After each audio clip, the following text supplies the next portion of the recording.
বিসমিল্লাহির রহমানির রহিম। ধন্যবাদ ভিডিওটি প্লে করার জন্য। আজকে আমি আপনাদেরকে দেখাবো ছাদ বাগানে সাইট্রাস প্রজাতির যে গাছগুলো আছে, লেবু, মাল্টা, কমলা, এই গাছগুলোর জন্য আপনি আদর্শ মাটি কিভাবে তৈরি করবেন। তো একটু দেখেন যে আমার হাতে যে দেখছেন, আমি এখানে এই বালতিটার 3 বালতি কম্পোস্ট সার নিয়েছি। কম্পোস্ট সার বলতে আমি সরাসরি গোবর সারটাকে ছাদে শুকিয়ে নিয়েছি। শুকিয়ে নিয়ে এখানে এই বালতিটার 3 বালতি কম্পোস্ট দিয়েছি। আর এই সাদা বালিটা দিয়েছি 2 বালতি। আপনারা ইচ্ছা করলে লাল বালিটাও নিতে পারেন। আমার কাছে সাদা বালি ছিল, আমি সাদা বালিটা ব্যবহার করেছি। এই সাদা বালি নিয়েছি 2 বালতি। এবং ওই গোবরের সাথে আমি ওই যে বালতিটা দেখাইলাম ওই বালতির 1 বালতি কাঠের গুঁড়া নিয়ে নিয়েছি। ভালো মানের কোকোপিট পাইনি বিধায় কাঠের গুঁড়াটা নিয়ে নিয়েছি। এখন দেব এখানে 1 মুঠ হাড়ের গুঁড়া।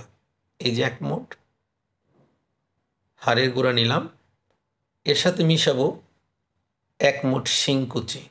এখন আমি এখানে 1 মুঠ শিংকুচি মিশাচ্ছি। ঠিক আছে, এরপরে আমরা এটাকে একটু মিশিয়ে নেব। হ্যাঁ, একটু মিক্সড করার পরে আমরা আবার এখানে এখনও কিন্তু আমরা মাটিটা দেইনি। হ্যাঁ, আমরা হালকা একটু মিশিয়ে নিলাম। এরপরে আমরা যে বালতিটা দেখিয়েছি ঠিক সেম বালতির 4 বালতি মাটি নেব, একদম সাধারণ মাটি। এই মাটিটাও আমি ছাদে শুকিয়ে নিয়েছি, একদম ঝুরঝুরে করে নিয়েছি বা ফাঁকি করে নিয়েছি, ভালোভাবে যেন মিশে। এর জন্য আমরা 4 বালতি মাটি দেব।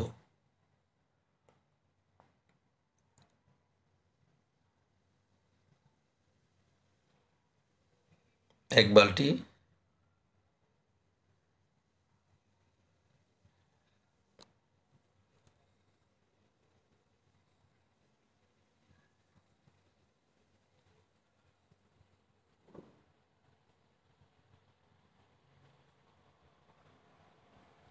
4 বালতি মাটি নিলাম। এখন আমরা এই যে মিক্সটা তৈরি করলাম, এই মিক্সটা মূলত আমরা কোন সাইজের টবের জন্য। আমরা অনেক সময় দেখে গেছি দেখি যে 12 ইঞ্চি টবের জন্য। পরবর্তীতে আসলে 12 ইঞ্চি টব অনেকেই বুঝতে পারি না, যেমন আমি নিজেই বুঝতে পারি না টবটা কত বড় হবে। তো আমি টবটা দেখিয়ে দিচ্ছি যে আসলে আমি এই মাটিটা আমার কোন সাইজের টবের জন্য আমি এটা তৈরি করছি। দেখেন আমি বালতিটা খুঁজছি আসলে আমার ছাদে।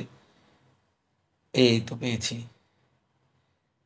এই যে যে বালতিটা, এই বালতির রেশিও অনুযায়ী আমি এই যে রেশিওটা বললাম, এই বালতিতে আমরা এই চারাটা রোপণ করার জন্য এই মাটিগুলো তৈরি করেছি। ধন্যবাদ সকলকে।